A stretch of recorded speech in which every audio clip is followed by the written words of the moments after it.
Upparapalli SBR function హాల్లో TDP senior సామ Bhupal Reddy, TDP Chevella parliament convener Venkatesh Goud ఆధ్వర్యంలో తెలుగుదేశం పార్టీ విస్తృత స్థాయి సమావేశం మరియు పార్టీ సభ్యత్వం నిర్వహించడం జరిగింది.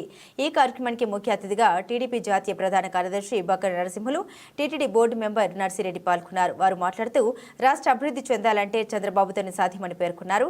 కావున నాయకులు, కార్యకర్తలు కష్టపడి పనిచేసి తెలంగాణలో టీడీపీకి పూర్వ వైభవం వచ్చేలా పార్టీ సభ్యత్వాన్ని చేయించాలని పిలుపునిచ్చారు.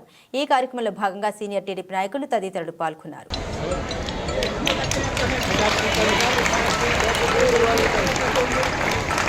టీటీడీ తిరుపతి దేవస్థానం బోర్డు మెంబరు నందూరి నర్సిరెడ్డి గారికి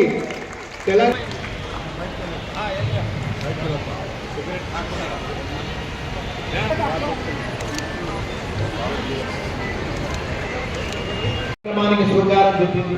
అక్క మనం సభ్యత్వం ఎందుకు చేసుకోవాలి? 100 రూపాయలు పెట్టి సభ్యత్వం చేసుకుంటే ఈ దేశంలో ఏ పార్టీకి కూడా లేనటువంటి చరిత్ర తెలుగుదేశం పార్టీది. లోకేష్ గారు ఆలోచించి ఒక కార్యకర్త నిజంగా ప్రతిరోజు, ప్రతి గంట, ప్రతి నిమిషం, ప్రతి క్షణం జనం కోసం తిరిగేటప్పుడు ఒక కార్యకర్తకు ఏదైనా ఇబ్బంది కలిగితే వాళ్ళని ఏ రకంగా ఆదుకోవాలని అనేక రకాలుగా ఆలోచించి ఒక 100 రూపాయలతో సభ్యత్వం కడితే ప్రమాదవశత్తు మరణిస్తే తర్వాతనే బుల్డోజర్ పెట్టి మీరు కూలగొట్టించండి, అప్పుడే మీరు చరిత్రకెక్కుతారు. సీఎం గారు రేవంత్ రెడ్డి గారు ఎలాంటి నోటీసులు ఇవ్వకుండా, ఎలాంటి సర్వేలు చేయకుండా, పేదవాళ్లకు ప్రత్యామ్నాయం చూపించకుండా మీరు ఈ కార్యక్రమాన్ని కొనసాగిస్తే మీరు చరిత్రహీనులవుతారు, తిరుగుబాటుకు లోనవుతారు, ప్రతి ఒక్కరూ విజృంభిస్తారు, మిమ్మల్ని ప్రశ్నిస్తారు. ఆ పరిస్థితి రాకుండా వాళ్ళందరికీ ప్రత్యామ్నాయం చేసిన తర్వాతనే చర్యలు చేపట్టండి అని చెప్పి తెలుగుదేశం పార్టీ డిమాండ్.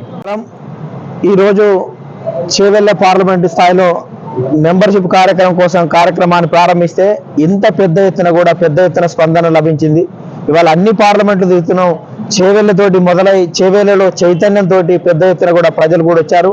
అందుకనే తెలుగుదేశం పార్టీ బునియాదులు కూడా క్యాడర్ బేస్డ్ నిర్మాణం ఉంటుంది.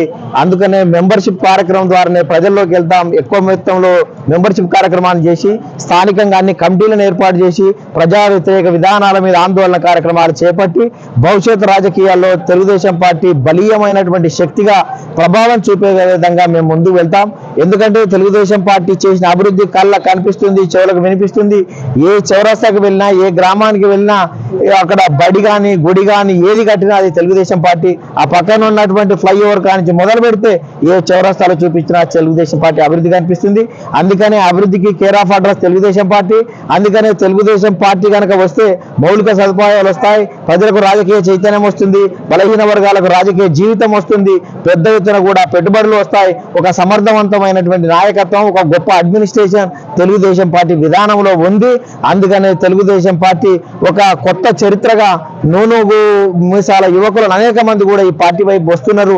అందరినీ ఏకం చేస్తాం, ఏకతాటిపైకి తెస్తాం, భవిష్యత్ రాజకీయాల్లో ప్రధాన పాత్ర పోషిస్తాం. విషయంలో ఏంటంటే ప్రకృతిని మనమే ఎకలాజికల్ బ్యాలెన్స్ పాడు చేసుకున్నాం. మన చిల్డ్రన్ల తాగే నీళ్ళు ఉండేది, మనం వాడిన నీళ్ళు చిల్డ్రన్ నింతున్నాయి.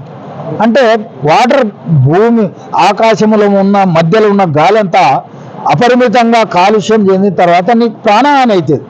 అయితే గతంలో ఉన్నటువంటి అధికారులు కానివ్వండి, నాయకులు కానివ్వండి, ఓట్ల ఆశ కొరకు కొన్ని నిర్లిప్తతకు గురి కావడం వల్ల ఇవి అయింది. అది చేస్తే తప్పేం లేదు, మనం కూడా సహకరించాలి. కానీ తెలిసో తెలియకో అధికారుల తప్పు వలన కొంతమంది నిర్మాణం చేసుకున్నారు. అంటే నువ్వు కూలగొట్టేప్పుడు కనీసం ఆల్టర్నేటివ్ అరేంజ్మెంట్ చేసి వాళ్ళను తీపిస్తే మంచిది. ఎందుకంటే ఈ దేశంలో మనందరికీ హక్కుతో పాటు పశుపక్షాదులకు కూడా జీవ వైవిధ్య చట్టం ప్రకారంగా అన్ని జీవులకు కూడా హక్కు ఉంటుంది. అందుకే వినోబాబా ఏం చేసిండు, తుపాకీ పట్టి మీరు భూములు గుంజుకుంటే కరెక్ట్ కాదు, వాళ్ళను కన్విన్స్ చేసి ఈ భూమి ఎవరికి అమ్మలే భగవంతుడు, మనందరికి హక్కు ఉన్నది, దయచేసి మీ దగ్గర ఇంత ఎందుకు ఇవ్వండి అన్నారు. ఇలా లీడర్లే ఎక్కువ సంపాదించుకుంటున్నాం. ఒక్కసారి పదవిలోకి వస్తే తరాలకు అవసరమైనంత సంపాదించుకుంటున్నాం. మరి నీ ఒక్కడే అన్ని సంపాదించుకుంటే ప్రజలకేడ మిగులుతుంది? ఇలా 1,70,00,000 ఉన్న జనాభా ఉన్ననాడు సాయుధ పోరాటం జరిగింది. ఇలా 4 కోట్లు ఉన్నది, భూమి ఆడు ఉన్నది. సగం ఇండ్లక, సగం పైరులక, సగం నాటువంటి దోపిడీ చేసి కబ్జా చేసి. అందుకొరకు అది కూడా మంచి పనే, కానీ చట్టం పరిధిలో ప్రజాస్వామ్య యుద్ధంగా వాళ్ళు పనిచేయాలి.